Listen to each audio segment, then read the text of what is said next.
Ang hindi ko makalimutan yung nakulong ako. Ha? Parang yung respeto ng tao, nagbe-base sila kung ano ang estado mo sa buhay. Mababa ang tingin. Yes, mababa talaga. Kasi pag walang-wala ka, nadja-judge ka eh. Naku, alam mo, yung first time na makahawak ko ng pera, iba yung feeling eh. Parang mabibili mo na yung Buong mundo, no? mundo. I invested into mining industries. Ay, kapatay na. Magkano ang nawala? I invested 100 million. Nalugi ako siguro ng mga 30 million doon.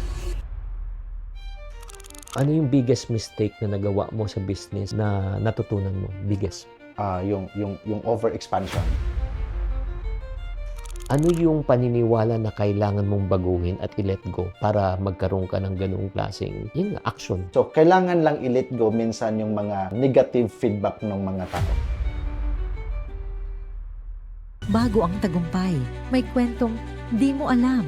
Pera at buhay, ito ang tunay na usapan. Hello mga kaiponaryos! Nako, ito, napaka-inspiring ng storya natin ngayon. Alam mo, from a houseboy, tapos nag-construction worker, naghalo ng semento to handling multi-million peso projects. Pero ang tanong, makakaangat pa ba? Kung wala kang pera, wala kang koneksyon at nagsimula ka sa pinakamababa. Sa episode na ito, pag-usapan natin ang kwento ng isang dating houseboy na naging construction worker, ngayon naging successful businessman. Alamin natin ang sikreto ng pag-asenso. Walang iba kundi si Mar Dio Taping. Hi Mar, good morning. Good morning, Coach Chinky. Yes. Tama ba, Mar Dio? Ang tinatawag sa akin, Mar, ang complete name ko talaga Selomar. O, tapos, ang apelyido mo? Ay, Dio. O, ay, ano yung Taping? Yung middle name. Middle name pala yung Taping. Selomar Taping Dio. Oo. Nakakatawa nga eh. Bakit? Kasi yung tatay ko, Marcelo. Oo. Ngayon, yung binaliktad yung pangalan ko kaya naging Selomar. Tapos bumawi ako. Okay. Yung bunso kong anak, ginawa ko ng Ramolek. Ay, naku, pinahirapan mo. Grabe naman. Sabi ko nga, pag magkaapo ako meral ko na.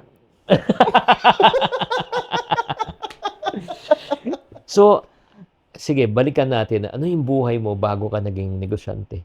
Ang buhay ko nung bago ako negosyante, kami ni Mrs., nung kami ay nagsimulang, nung mag-asawa kami, nagbebenta kami ng ice candy. Habang ako ay nag-ahente. Before pa nung binata ako, nagtatrabaho talaga ako sa construction worker para may pang-tustos lang. Pero yun nga, di ba nakwento mo rin sa akin, nag-houseboy ka for a certain season? Maaga ako naulila sa parents ko, sa ama ko, tapos yung nanay ko naman, nagkasakit ng depression. Kaya ako, nakikitira sa mga relatives. Tubong ano ka? Tubong Davao del Sur. Davao del Sur, yeah. Oh. Yeah, Bisaya. Bisaya. Bisaya kayo. So, ngayon, yun nga, nakikitira ako sa mga relatives ko. Yung pagiging houseboy, lahat ng trabaho sa bahay. Master ko yun. Ang hirap kumain, no? Di ba, pag nakikitira ka? Ay, siyempre. Kasi, nahihiya ka eh. Kasi yung tama nga, bawat subo ng isasubo mo, parang lahat nakatingin. Kailangan mong paghirapan. Pag gusto mong matulog, gusto mong yung makikitira ka lang, papahinga. So, mahirap talaga pag wala kang sariling bahay at nakikitira ka lang. Yun nga, paano ka naman napasok sa construction? Napasok ako sa construction kasi nung naglayas na ako, wala na akong budget. So, pumasok ako sa paggawaan ng culvert. Marunong ako gumawa ng culvert at saka minsan nagsa-sideline ako sa construction. At saka hindi alam dito ng mga kapatid ko noon. At saka walang nakakaalam din ng nagtrabaho ko ng construction. Kasi ako ay may pride eh. Ako ay may pride din minsan. Nahihiya din ako. Ay, ito, yung mga classmates ko, nag-aaral na ng college. Malaki yung nila sa akin ba, yung expectation. Tapos, nagiging construction lang. Parang sinarili ko, kahit yung mga kaibigan ko, hindi nila alam na nagko-construction ako. So, nag-aaral ka tapos nagko-construction? Hindi na. Pagkatapos na ng college. Pero nung nag-aaral ako, What do you mean? I mean, hindi ako pagkatapos na ng high school, Oo. Pero nung gumagawa ako ng hollow blocks, nung nakita mo sa pictures, kasi kung nakikitira ka lang minsan, nahiya ka kasi maghingi ng baon sa school. Of course. Tapos pag may mga gastusin sa school, may mga projects, sasabihin, ano na naman yan, ganito, ganito. So ayaw ko yung ganon ba. So gumawa na ako ng diskarte. So every time na pag maaga akong umuwi galing sa school, naghahalo ako ng semento, gumagawa ako ng hollow block kahit isang sako lang per day. Yun yung pangbaon ko. Oh, magkano kinikita mo nun dati? Pinikita ko doon mga nasa 75 pesos per pieces yung hollow blocks. So kung nakagawa ako isang sako, siguro mga nasa mga 60 to 70 pesos per sako. Ang kinikita mo? Kinikita ko isang sako lang. Kasi Oo. nagsa-sideline lang ako nung nag-aaral ako. So yun So, yung pagbaon kada ko. adlaw kumikita ka ng extra at least mga 60 pesos. 60 pesos. At least hindi na ako humihingi ng baon. Yeah. Ano yung pinakamahirap naman ng parte nung nagko-construction ka? Ang pinakamahirap yung yung init. Oo. Oo. Tapos yung alikabok. Mm. Oo, kasi medyo ko may parang allergy. Oo. Oo. So, siyempre, tinitiis mo na lang kasi kailangan eh. Alam mo, ito nga, sa habang kinikwento mo yung pangyayari sa imong kinabuhi, may parte ba na gusto mo na talagang sumuko? Maraming beses talaga na dumating sa isip ko na gusto ko nang sumuko, gusto ko nang mawala ng pag-asa. Kasi parang wala naman akong ginawang masama. Parang ang higpit naman sa akin ng kapalaran. Oo. So, bakit sa lahat ng tao ako pa? So, maraming beses talaga ako nang gustong sumuko. Kasi unang-una, wala namang akong maasahan, wala akong pupuntahan, walang nakakikilala sa akin. Kung may nakakilala man, kilala lang. Wala ding tumutulong. Alam mo, yun ang masakit talaga, no? Alam mo, ang masakit, mahirap maging mahirap. Iba ang tingin sa'yo at turing sa'yo ng tao pag wala kang pera. Tama yan, sir. Diba? Tama. Kasi pag walang-wala ka, nadja-judge ka eh. Nadja-judge ka. Tapos parang yung respeto ng tao, nagbe-base sila kung ano ang estado mo sa buhay. Mababa ang tingin. Yes, mababa talaga. Ano hindi mo makalimutan na pangyayari na parang naano ka, feeling mo yung parang na-judge ka dahil walang-wala ka? Ano yung hindi mo makalimutan? First time ko itong sabihin sa'yo, Sir Chinky, ang hindi ko makalimutan yung nakulong ako. Ha? Yes, nakulong ako. Bakit? I don't know bakit ako kinulong eh. Kasi when I seek for a help sa isang pulis, kasi may nagtatambay ako sa isang panaderya noon. Parang may gustong bumugbog sa akin. Oh. I seek for a help. Pinigtripan ka siguro, no? Hindi ako pinagtripan, pero sa tingin ko, pag lalabas ako, may gagawin sila sa akin. Okay. That's why I call for help. Okay. To avoid. Oo. Alam mo ang nangyari? Oh. Instead na i-safe keep nila ako, pinasok nila ako sa kulungan. Bakit? Safe keep daw. Ha? Safe keeping. Sabi, meron bang safe keeping na ipasok sa... Alam mo, yun yung Ilang araw? Gabi yung nangyari. Oo. Tapos, nung kinabukasan, hindi naman nag-24 hours. Okay. Oh. So pilit kong inalam bakit ako pinasok sa kulungan. Eh alam mo, I was 20 maybe siguro. 20 years old ka? 20 years old ako noon. Pero nangyari sa akin na wala man lang due process. Oo. Kasi nga nalaman ko yung naging partner sa akin, na gustong maging partner sa negosyo sa akin. Kaibigan niya pala yung pulis. Tapos may mga transactions kami na hindi nag-click, iniisip nila na ini-scam ko sila. Pinersonal ka. Pinersonal ako. Alam mo, may naalala ko tuloy yung pangyayari na gano'n. First time mo kinento, di ba? Yes, first time ko kunento. Oo. And merong record yon. Oo. May first time din ako kukwento sa'yo. Okay. First time ko rin kukwento sa inyo. Ito sa school, yun nga. Ang hirap. Wala kang pera, wala kang baon, papasok ka. Oo. Tapos, ang nangyari, may pangyayari sa school. Nagkawalaan ng gamit sa loob ng classroom. Tapos? During recess time. Alam mo sino napagbintangan? Sino? Ikaw yung napagbintangan? Pati ikaw, hinuhusgahan mo ko?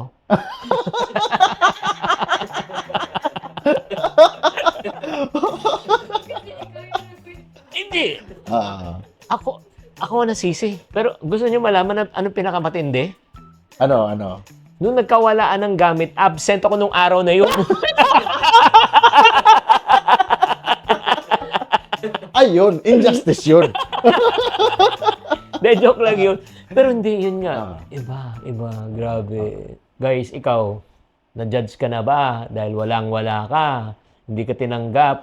feeling mo outcast ka. Ay, grabe. Type mo naman sa comment section, kwento mo naman para mapakinggan naman natin story. Pero ito, lahat ng mga paghihirap ay may katapusan din. Di ba? Pagkatapos nga ng bagyo, sisikat din ang harang araw. May yugto daw na nabalitaan ko. Na, sumulat ka sa akin eh. Hindi ko makalimutan yung 2019. 2019 yata, sumulat ka eh. Nag-message ako sa'yo. Oo. Kailan nagbago ang mindset mo from trabahador at gusto mo nang pumasok sa pagninegosyo? Oo. Kwento mo nga yung part na yun, yung sumunod ka na sa akin. Oo. Kasi nung nagne-network ako noon. Nagne-network ako noon. Tapos, yun yung kapanahunan na before ako nakulong. Hindi ko na alam kung anong gagawin ko. Wala na ako ng kaibigan kasi una nga may nag-judge sa akin. So, parang ang tingin sa akin ng mga tao, scammer ako. Wala lang akong ginawa. Paulit-ulit ko lang yung pinanood yung video mo, yung may 4 na quadrants. Ay, oo. Oo, yung employment, business, employment, business, investment. Yun lang ang pinaulit ko yung ano. Kasi may series ka nun eh. Yeah. 1, 2, 3, 4. Yeah. Oo, may series ka nun eh. Maalala ko nga yun, yung medyo ka pa nun eh. Chubby. Chubby. At saka, ano ba yun? Natandaan mo, mindset, action, and result. Yeah. Yun yung hindi ko makalimutan sa'yo. Yeah. So, yun ang nakapagbigay sa akin ng motivations na kahit ako ay isang, sabi mo nga doon, business, employment, maraming tao doon. Self-employment, in-explain mo na you can dictate magkano ang kitain mo. Tama. Business naman, medyo malaki na siya. You have your people, organization. But yung investment, you allow money works for you. You are not working for money. Galing. Yan yung gusto ko. At saka, sa isang pagiging self-employed, walang requirements eh. Hindi necessary na degree holder ka. Sabi ko, pasok ako dito. Pasok ako dito sa self-employment, business, at saka investment. Galing. And by the way, bago tayong patuloy, credit lang kay Robert Kiyosaki, galing sa kanya yung ESBI na yan. Yun. It gives me motivation na hindi lang susuko sa buhay. Tama. Kasi pag susuko, wala namang mawawala sa akin. So, bakit ako susuko? Yun. So, because of that, ang balita ko, pumasok ka daw sa sales. Di ba? Nagbenta ka na. Diba? Yes, bumasok ako sa sales. Ako yung naging ahente ng mga sasakyan, trucks. So, kasi pala kaibigan kasi ako. Oo. So inaral ko yung pagiging salesman ng ibang level na naman kasi from books industry ibang level din yun. Nagbenta rin ng encyclopedia. Yes, encyclopedia. Oo, grabe. Dictionary. Oo, grabe. So, nang dahil doon, natuto ka at naalala mo yung pinakamalaking binenta mo at kinita mo na komisyon. That time, nung nagbenta ako ng sasakyan, at first kumita ako ng 100,000. Wow! That was 2013. First time ko makahawak ng 100,000. Ano ginawa mo sa 100,000? Ay, nako, alam mo yung first time na makahawak ko ng pera. Iba yung feeling eh. Para mabibili mo na yung buong mundo. Kasi pag nakakita ako ng mga bagay na below 100,000, sabi ko sa sarili ko, kaya ko na mabilhin yan. Nax naman. Oo, kung totoo. Kasi, di ba? May mga DSLR camera, laptop. Meron ako 100,000, 30,000 ka lang. Yung ba? So yun yung first 100,000 ko. Oo. Saan mo nilagay? Kasi yung first income ko, nagtabi din ako para sa pang-savings. Pang-savings at saka treat ko sa sarili ko. Kasi ito yung first na nakahawak ko ng buong 100,000. Ano binili mo na para sa iyo sarili? Cellphone. Okay. Oo, yung cellphone. Binili ko yung cellphone. Sarili ko. Then, yung iba, tinabi ko. So, yun nga. From there, paano ka naman nakapag-business? It was a very long journey. Kasi kwento ko lang, wala naman talaga sa isip ko na magiging isang negosyante ba? Kasi ang nangyari niyan, from employment, nag-self-employment ka, sales self-employment Oo. Tapos yung next na natin, business na dapat. So, paano naman sa negosyo? Actually, wala sa isip ko magiging isang negosyante. Oo. Kaya lang, kasi minsan ito yung sa iba eh. Gusto nila lang magnegosyo. Oo. Pero hindi nila alam kung paano. Exactly. So, parang gumawa ka ng isang bahay ba na ang bahay mo, ito lang yung budget mo. Pero later on, pag natapos mo na, ay, ang ganda pa lang mag-extension. Ang ganda pa lang na ganyan ganito. Later on, nabuo mo yung buong bahay mo. Mm-mm. Pero in the first place, hindi mo inakala na maging ganon yung bahay mo Mm. kung hindi mo sinimulan. Tama. So ang ginawa ko, inaral ko yung trabaho ko. Mm. Inaral ko yung negosyo. Mm. So pagkatapos inaral ko ng negosyo, habang ako ay nagtatrabaho, meron akong maliit na negosyo. Nagsimula ako sa isang trucking business. Isang truck lang, nangungutang ako. Mm. Tapos nung nabayaran ko na yung truck, dumagdag naman ako. Hanggang naging dalawa yung truck ko, naging 3. Tapos bumili na din ako ng backhoe kasi ang dami ko ng Backhoe. Backhoe. Yeah. Oo. Kasi marami na kasi kaming trucking. Ang edge ko naman, so paano ako makakalamang sa kanila? Kailangan may sarili akong quarry. So ngayon, Pati supplies, ikaw na. pati supplies. So, Sige, bago natin pagpatuloy, huwag mo kalimutan yung kwento kasi kailangan ko lang ipaliwanag. Guys, I don't want you to miss this opportunity. And the reason why, yun nga, tinatanong natin para hindi lang tayo ma-inspire sa storya, pero matutunan natin. So, kung iisipin mo, kung ikaw ay nagtatrabaho, ang ginawa ni Mar during that time, pinag-aralan niya yung, di ba, nagbebenta ka, pero pinag-aralan mo yung buong negosyo, kung paano yung proseso. Di ba? Tapos, pagkatapos nun, nag-umpisa lang sa isa. From isa, naging 2. The truck, ng 2, naging 3. Pagkatapos, binubuo na niya. Kaya guys, kung ikaw, nag-empleyado ka ngayon, huwag ka naman magreklamo na, naku, liit-liit ang sweldo. Naku, kung aasa mo yung sweldo mo, maniwala ka. Makakabayad ng bills yan, pero hindi mabubuo ang pangarap mo. Kaya kailangan ikaw mismo, pag-aralan mo. Ano ba yung ginagawa ng buong ecosystem? Di ba kasi yung sweldo lang habulin mo, wala. Kahit doble, triple yung sweldo mo, hindi pa rin makakabuo ng pangarap yan. Then from there, in the near future, para pag ikaw na mag-uumpisa, pwede mo nang alamin. At pangalawa, kailangan mag-umpisa ka sa maliit. Di ba? Huwag kang mangarap na agad ng malaki. Di ba? From isa, naging 2, naging 3. Ngayon, meron na siyang ecosystem. Balik nga tayo. Yun nga, ang ginawa mo, from learning to doing, from doing to expanding. Di ba? Nag-expand ka na. Yes, nag-expand. Oh. Oo. Kasi, yun nga, hindi mo naman inisip, dadating ka din sa point na ganon. Oo. Malalaman mo lang yun kung anong need. Kasi nandyan ka na eh. Oo. Oo. So halimbawa, ako ay nag-diversify into importations. Dati ako ay nagbebenta ng mag-ahente. Ngayon, inaral ko yung importations. Paano maiparating yung bulldozer, yung mga backhoe dito sa Pilipinas. Kasi dati bumibili ka lang. Umaangkat lang ako eh. Alam mo, nakikiangkat lang ako sa ibang May patong na yun. May patong yun, no? Paano yung edge ko? Paano ako makakalaban? So inaral ko naman yung importation. So kaya nung nalaman ko yung importations, nagtry ako ng isang equipments. Sumugal ako. Oo. Kasi biro mo, milyon din yung sugal ko eh. Baka hindi aabot ito ng Pilipinas. O, paano na? Di mawawala yun. May mawawala. Oo. So kailangan mo din mag-risk minsan. Oo. Nang dumating yung isang unit na order ko, Oo. sabi ko, totoo nga. Alam mo yung isang grader na dumating sa akin, it was a very big accomplishment for me. Oo. At least nakapag-import ako for the first time. Oo. Akala lang sila lang meron ha. Oo. And that's time, that is the rest of the history na. Ano yung na? Grabe. Ay, grabe, Mar. Sobrang, honestly, sobra akong na-inspire. So, pero ito lang bago mangyari lahat mga ito, may, nagtatalo sa imong, Kuna-kuna, isip. Isip. Oo. Ano yung paniniwala na kailangan mong baguhin at i-let go para magkaroon ka ng ganung klaseng, action? Kailangan mo lang, maraming aspect yan, coach eh. Maraming aspect na kailangan mong i-let go minsan. Minsan, kailangan mong i-balance. Halimbawa, marunong ka namang dumiskarte, wala ka namang financial literacy. Oh. Parang wala ding mangyayari doon sa pinaghirapan mo. Madiskarte ka nga, pero hindi mo naman inaral yung mga bagay-bagay. Oh. So, kailangan lang i-let go minsan yung mga negative feedback ng mga tao. Kasi unang-una talaga, walang maniniwala talaga sa'yo pag may ikaw ay may gusto. Kasi usually sa paligid, pag may ikaw ay gusto, hindi maniniwala yun hanggat wala silang nakikita. Tama. Proof. Wala silang proof.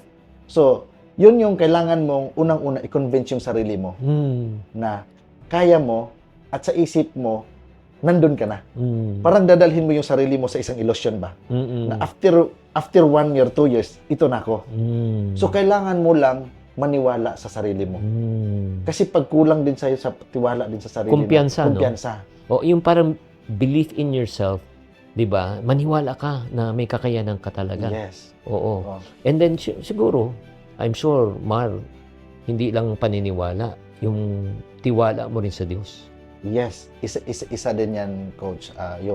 Yung paniniwala mo sa Diyos. Mm-mm. Kasi siya yung gumagabay sa atin eh. Mm-mm. Siya yung, bakit nandito tayo? Mm. Na, ano yung nagiging purpose natin ba? Oo. Oo.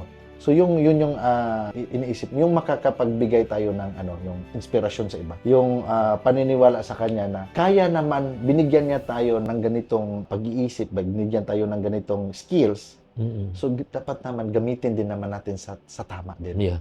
Would you really say na talagang napakalaking bahagi ng mentoring and coaching sa success mo?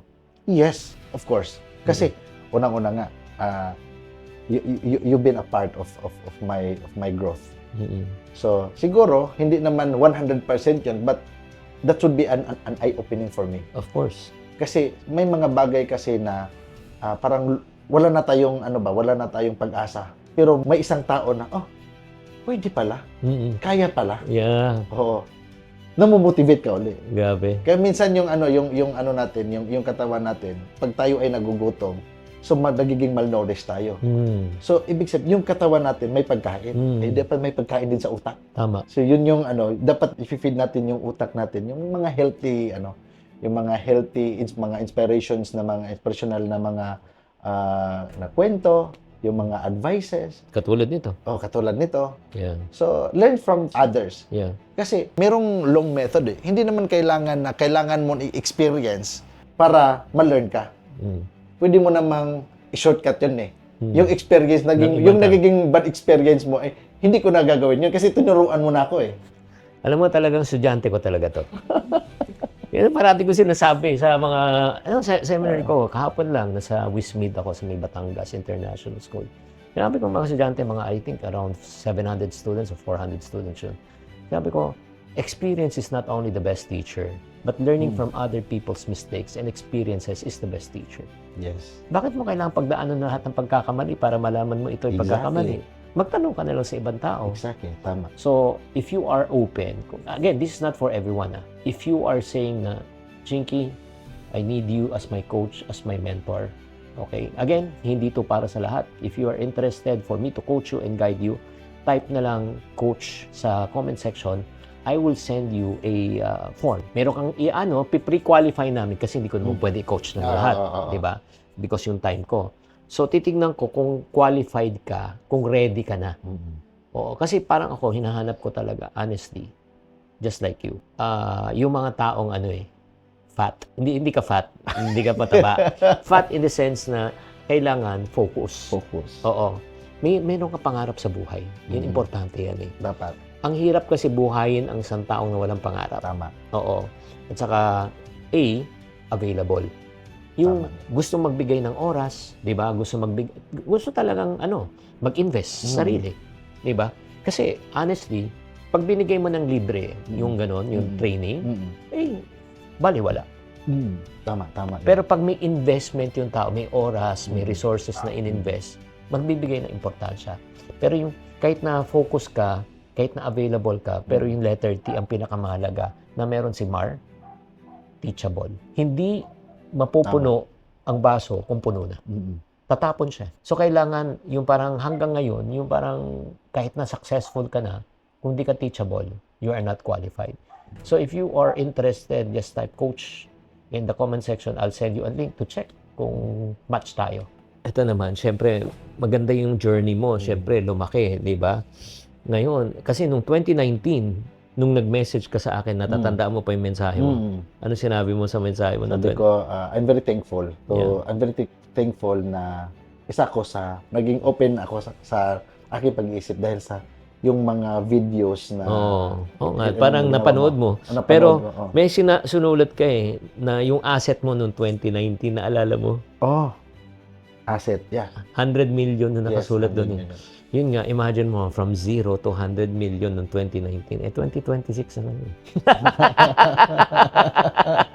Hindi na Maniwala kayo. So, it's way larger. Kasi ano na yung mga negosyo mo ngayon? So meron akong importations business, Oo. dealer ng mga heavy equipments, Okay. real estates, Okay. resorts, Resort. a tech company, Okay. development corporations, yung nagde-develop ng land, Mm-mm. memorial, Mm-mm. financing company. May latest ka pa, di ba? Yung sa Yung- electric vehicle ba? Yes, yung sa electric vehicle dealership ng mga electric vehicles. Yeah. Oo. Grabe. Ay, nako. Ito, mapapasana all ka, di ba? Imagine mo, I cannot, Sige, balikan naman natin. Siyempre, nung walang-wala ka, nung nagkaroon ka na, ngayon, Mm. I'm sure may mga kaibigan at kamag-anak ka na dating mababa ang tingin sa'yo. Mm. Nagkaroon ba ng pagkakataon na humingi ng tulong sa'yo? Merong iba, meron ding ibang hindi. Nagalit siguro at siguro na... Minsan siguro merong actually ito pag nandyan ka na, hindi lahat ng tao Masaya. masaya. Oo nga. At saka yung tao din minsan may mga ano ka, happy naman sa naging achievement mo, minsan naman hindi naman happy. So kailangan mo silang i-let go. Hindi naman sila yung nagpapakain sa iyo Tama. Alam mo, ano yan di ba, ikaw, I'm sure nakaka-relate ka. Ngayon, kung may achieve ka na, tapos may mga iba, hindi, nakachamba lang yan. Dating houseboy lang namin yan Dating ganito lang yan Alam mo, ganun din yung nakukuha ko mga comment. Hindi ka nag-iisa dyan. Kasi hindi ako nakapagtapos ng pag-aaral Tapos, 4 na beses ako bumagsak ng grade 6. Failure ako So, parang most of my classmates na yung mga matatalino sa akin, did not expect kung ano man ma-achieve ko sa akong kinabuhi right now. Di ba? As a book author, speaker, social media influencer, may negosyo. Di talagang Pero yun nga, right now, sa mga nangyari na mga magaganda sa buhay mo, meron ding hindi maganda. Hindi naman parating, di ba, maganda. Yes. Normal naman. Oo. Ano yung biggest mistake na nagawa mo sa business? I'm sure na nagpagkakamali na natutunan mo. Biggest. Yung over-expansions. Ay. Oo. Oo. Anong negosyo yun? I invested into mining industries. Ay, kapatay na to. Magkano ang nawala? I invested 100 millions. Nalugi ako siguro ng mga 30 million doon. Ay, okay. Maraming mga negosyo na pwede nating pasukan. May kasabihan May isa kong kaibigan sabi niya, you must choose your battle. Yeah. So, maraming mga opportunities, but kailangan din nating mamili kung ano lang yung kaya mo at Tama. saka kasi pag mag-over expansion ka kasi baka na-overwhelm ka So, yun yung lessons ko. Ay, nako. Kung nag-usap lang tayo. Honestly, meron akong kino-coach naman na isa. Kasi I do one-on-one coaching. And then, nag-usap lang kami. Meron siyang decision na gagawin. Pero yung that decision will cost her 800,000 pesos. Pag pinasok niya yun, mawawala sa kanya 800. Kita ko Nung tinanong ko nga sa kanya, ano yung plano mo just in case kung di mag-work? Wala siyang plan B. Sabi ko, pag ginawa mo yan, say goodbye to 800,000. Buti na lang, hindi niya tinuloy. Imagine mo, hindi kami nag-session. Ginawa niya, magkano nawala sa kanya? 800,000. Parang isang kaibigan, yung mga kaibigan, pero tumawag sa akin. Restaurant naman siya. Chef, magaling. Nagtayo siya. After 3 months, tumawag sa akin. Hindi daw siya tinatao. Magaling siya magluto. Alam ko. Sabi ko, magkano yung per plate mo? More than 500 pataas per person. Okay. Ilan ang parking space mo? Hulaan mo ilan? 10. 3. 3 lang mo yung customer nun. Yung pupunta ng restaurant niya na 500 pesos, may sasakyan o wala? May sasakyan yun. Saan sila magpa-park? So, hindi dahil mali ang location niya.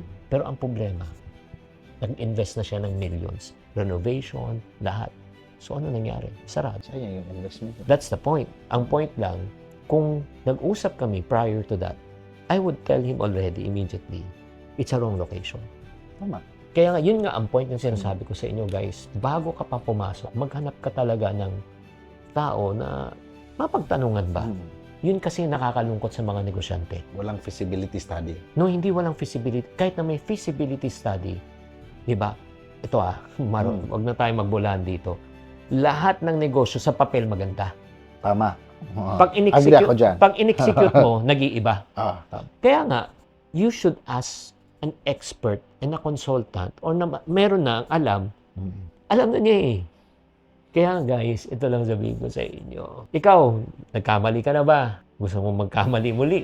Kaya maghanap ka ng tao na pwede kang tulungan. Always remember this. And this is also not an advice to you, but also to everyone. The bigger you are, the harder you fall. Kasi may funds ka na ngayon eh. Mm. So katulad ng nangyari, 100 million, nawala, 30. Di ba? Imagine mo yan, eh, kung walang-wala ka, tapos ganun mawawala. Talagang wala ka na talaga. Hindi ka na makakabangon. Kaya nga, yan yung point. Pwede natin maiwasan yan. So, that's number one. So, in other words, over-expansion, not seeking the right consultant. That's not learning. So, ano ang ginagawa mo naman ngayon that sets you apart from mga ibang nagnenegosyo? Oo. Ano yung ginagawa? Medyo conservative ka na. Grabe. Oo. Conservative ka na sa mga bagay-bagay. So, kailangan mo nang i-consider yung worst case scenario. Pumipili na lang ako kung ano yung suit para sa akin. Kasi, sabi nga, namimili ako kung saan ako talaga babagay. Kasi sa dami namang negosyo na pwede nating pasukan, franchising, anything. So pag hindi mo din inaral at saka hindi mo din naging passion yon, at saka wala kang knowledge, experience. Oo. masasayang lang din yung investments. Yeah. Lalo na pag malaki yung puhunan. Iba kasi yung pag nagsisimula ka sa maliit, Oo. tapos lumaki, Oo. alam mo kung paano mag-expand. Oo. Eh ngayon, bigla ka nag-negosyo, pak, 100 million. Oo. Big laki. Nagka-pack, 30 million. Ay. Walang recovery. So, expenses yun. Hindi, pero ito lang guys ha, hindi lang pera nawawala. Alam mo nawawala? Confidence. Yes, isa din yan. Oo. May mangyari din yan. Oo, yung mental and emotional ano mo eh, parang nagdududa ka na eh. Di ba? Hindi ko naman sinasabi na lahat ang tama, pero ito lang sabihin ko. Ang rule of thumb when it comes to investment, always use the rule of 10. Personal ko lang to. Whatever money I have, yung ganito, I would only invest 10%. Bakit? Just in case I made a mistake, may 90% pa ako. Try ulit ako ng 10%. Exactly. Oo. Diba? Pag trial yung kunyari mining, mag-i-invest lang ako ng certain amount na alam ko kung mawala siya. Hindi makaka-recover ako. Yes. Let's say, on the 4th attempt, diba? Kamali ka man. On the 5th attempt, tumama ka. Eh, at least meron ka pang 50% para i-reinvest, para Yes. ma-recover mo. Kaya, guys, tandaan nyo, lalo na sa pagnenegosyo, wag kang mangungutang kung mag-uumpisa ka, magta-try ka ng negosyo. Exactly. Bakit? Kasi hindi mo alam kasi anong mangyayari. So, pag inutang mo yung puhunan mo, so hindi mo alam mangyayari. So, magpi-fail yung negosyo mo, nagsisira pa yung credit mo. At saka hindi, may utang ka pa. May utang ka pa. Sakit ng paalala yun, di ba? Oo, Imagine mo, nagbabayad ka buwan-buwan, Oo. pero wala ka ng Wala ka ng kita. Oo. Pero, ito yun. Ang negosyo, hindi lalaki pag walang utang. Oo. Kailan ka mangungutang? Di ba? Kailan ka mangungutang? Expansion. Oo. Pag sigurado na, may Sigurado PO ka na. Oo. Di ba? May PO ka na, may purchase order ka na, may client ka na. Ang problema mo lang pera. Ay, nako, walang problema yan. Di ba? Gumawa ka ng paraan, mangutang ka, sigurado yan. Kahit na magbayad ka ng 5% per month kumita ka ng 20. Oo. Bayaran mo yung 5, kumita kang 15. Tama. Ang tawag naman namin dyan ay OPM. Ano yung OPM? Original Pinoy Music. Hindi, other people's money. Money. Oo. Yan ang pwede niyong gamitin. Kung may isang houseboy na nakikinig ngayon, o construction worker, o nasa talagang laylayan ng lipunan na ginajudge dahil walang-wala, anong pwede mong sabihin sa kanya ngayon? Doon sa mga houseboy, mga construction worker, aralin nyo lang yung trabaho ninyo. Wag lang mawalan ng pag-asa. Ang importante, may determinasyon ka. Determinasyon at tiwala sa sarili. At pananalig din sa Diyos. Yun yung isang isang mga sikreto, no. Actually hindi naman talaga secret yan kasi sinasabi naman talaga yan. Pero ang masasabi ko lang na wag lang titigil. Kasi may tamang timing yan eh. Pag hindi pa nangyari sa inyo, baka bukas, baka next month, next year. Tamang timing lang din. Kasi minsan pag walang timing, hindi din kagaya ngayon, merong mga bagay-bagay na hindi pwedeng sa ganitong sitwasyon. So right timing lang. Ang importante, may determinasyon ka na huwag talagang sumuko sa buhay. Mm. Kaya kasi nangyari man sa akin, ay hindi din malayo mangyari din sa inyo. Wow. Pero ano naman, pwede ba makiusap? Ano naman sa Bisaya naman? Bisaya? Oo, Bisaya naman. Magbisaya para ka? dili ka, parang dili ka, Oo. di ba? Sa atong mga houseboy, mga construction worker, ayaw mo pagkawalag padlaom. So, kuan lang, determinasyon lang, unya salig sa kaugalingon, ayaw pud sobra. Kay tanang sobra, dili pud maayo. So, salig sa kaugalingon nga kaya nimo na, unya maminaw gyud tag mga mentoring, mga coaches kay sila man ang mas na-experience, then ma-avoid na nato ang mga failures nga ilang nagian. So, to cut the learning curve. So, mas mapadali at mas mapasayon ang gihimo nato. So, ana lang, salig lang unya, tan-aw lang mga inspirational nga mga stories nga kung nahimo nila, dili pud layo nga mahimo nimo. Wow, ang galing naman. So, parang to encapsulate lang what you just mentioned. Number one, kung if you're out there, ang unang step mo is magbasa ka. Yung change ka ng imong mindset. How? Through reading, number one. Number two, attending mga sessions, seminars. Daganan libre naman sa internet, di ba? You can follow me sa akong mga channels, di ba? Sa Facebook, TikTok, YouTube. And then number three, find yung the right people, 'di ba? Yung Tama. kasi pag upat ang kasama mong tumador, panglima ka. Pag upat ang kasama mong nga chismoso, panglima ka. Panglima. Pag upat ang kasama mong sugarol, panglima ka. Oh. Pero pag upat ang kasama mo naman talagang mga successful negosyante, panlima ka. So, yun. And then finally, find coaches and mentors. Ako, I myself, my coach and my mentor, si Francisco. Without him, I don't think I have this career right now. So, walang shortcut talaga. So, Mar, paano kanila makokontak? Kunyari, may mga taong interesado na to get in touch with you. Oo, may social media ka ba? Personal. Meron, wala akong social media. Oo. You can, Company na lang. Company na lang. Ultratech Software Solution. Ano yung ginagawa sa Ultratech? Ang ginagawa sa Ultratech, we are providing a safer school na to make their school smart, safe, wow.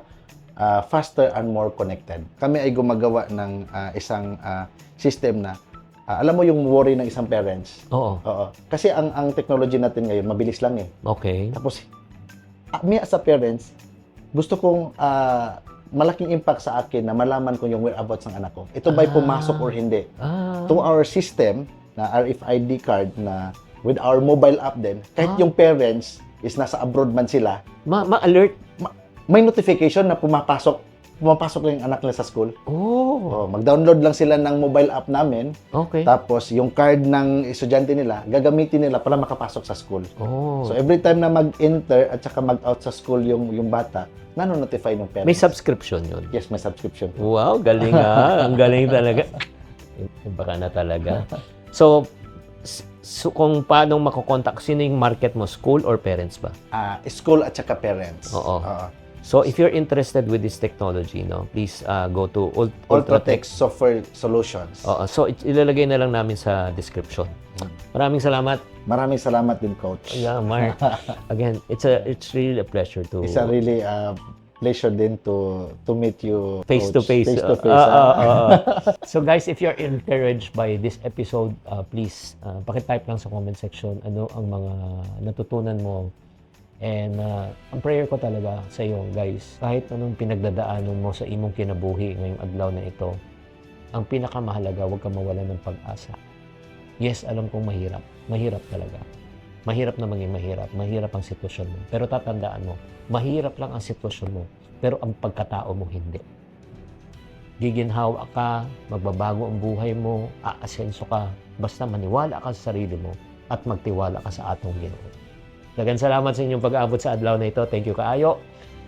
Ito po si Chinkita nagsabi, to every problem, there's always a solution. If you're not part of the solution, you're part of the problem. Chink positive tayo. Chink positive. Bye! I was sued by I and a young lawyer, two of us only. came in with maybe 15 or 18. Lawyers? Yeah. Sometimes in business, you have to take risks. 2 containers a month without any customer, without any knowledge on how to sell it. You know, during that time, 20 of my staff resigned.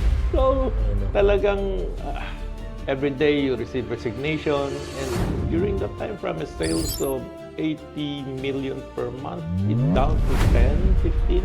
Oh, that's bad. It's really bad. Overnight, dumoble yeah. utang mo. So how can you survive? Dapang-dapa talaga. And he insists on, I have to pay him right away. So, pressure niya ng pressure. So, sabi niya kung hindi, kunin ko na lang negosyo mo. So, what should a small entrepreneur focus on if they want to grow fast right now? Number one, you have to spot the opportunity first. One of the best investment you make. Yeah, I think real estate is the okay. You can never go wrong with real estate.